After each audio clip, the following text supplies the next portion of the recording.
Assalamu alaikum. Ya kuri. Ko ne hanya Allah ya sani. Ko saboda mene sai Allah ya sani. Gobe Allah ya sani. Jiya Allah ya sani. Ba haka ba? Amma Allah ya baka Allah ya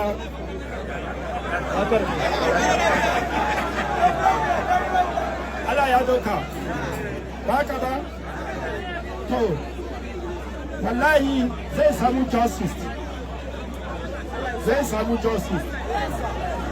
yanzu akwai arrest 14 persons suna the police inshallah komi daidai by the grace of God police daidai to nagode